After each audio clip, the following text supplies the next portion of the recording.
The Spirit of Shadows, a dark history of alcohol. The first drink was not taken for pleasure, it was taken for power. Before cities rose from dust, before kings carved their names into stone, before gods were written into scripture, there was fermentation. In the silence of prehistoric caves, something miraculous and dangerous was born. A forgotten ancestor left crushed fruit in a hollowed stone. Days passed, the air changed it. The wild yeast, the invisible spirits of nature, whispered into the sugars. And when the liquid was tasted, it burned, it shimmered, it awakened something primal. They did not understand chemistry, they believed it was magic. And in many ways, it was. In ancient Mesopotamia, beer was not a beverage, it was sacred. Priests guarded fermentation like forbidden scripture. The Sumerians sang hymns to Ninkasi, the goddess of beer. Her recipe was worship disguised as instruction. To drink was to commune. To brew was to control the favor of the gods. Alcohol was not weakness then, it was access. In Egypt, workers building pyramids were paid in beer, liquid wages, liquid obedience. Pharaohs understood something profound. Intoxication softened the body and quieted rebellion. In Greece, wine became philosophy's companion. Plato debated with goblet in hand. Dionysus, the god of wine, was both ecstasy and madness. Civilization danced on the edge of reason and chaos, cup raised high. Rome perfected the system. Wine flowed through aqueducts of influence. It crossed borders faster than armies. Where wine went, empire followed. Alcohol had become political. It was power disguised as celebration. Then came the Middle Ages. Dark corridors of monasteries flickered with candlelight. Monks bent over bubbling vats, not just praying, but experimenting. Distillation. The word comes from the Latin destillare, to drip down. They were no longer just fermenting, they were refining, separating the spirit from the body. They called it aqua vitae, water of life. It was medicine, they claimed. It cured plague, it healed sorrow, it prolonged life, but it also concentrated something darker. Distillation made alcohol stronger, sharper, more dangerous. Kings taxed it, governments regulated it, wars were financed by it, and whispers began to spread. If fermentation was a gift from the gods, distillation felt like theft. Humans were no longer waiting for nature, they were mastering it. The Age of Addiction. The 1700s.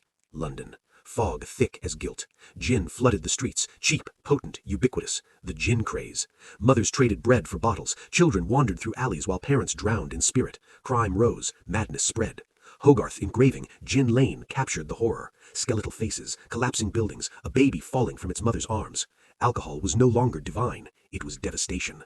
But here is the truth whispered in shadows. Governments allowed it. Why? Because a drunk population does not revolt. Gin was cheap escape, liquid sedation, a way to dull the sharp edges of industrial misery. Power had learned how to weaponize intoxication. America, 1920. The experiment. They banned it. Alcohol, this ancient force older than scripture, was declared illegal. But Prohibition did not destroy alcohol, it empowered it. Speakeasies bloomed behind hidden doors. Organized crime rose from shadows. Al Capone built an empire not on gold, but on barrels. The forbidden always becomes more powerful. Bootleggers moved like ghosts through night roads. Jazz poured from basement clubs thick with smoke and secrets. The drink was no longer just a vice, it was rebellion. The state tried to erase alcohol. Instead, it gave it myth. When Prohibition fell, alcohol returned, not as a criminal, but as a cultural icon.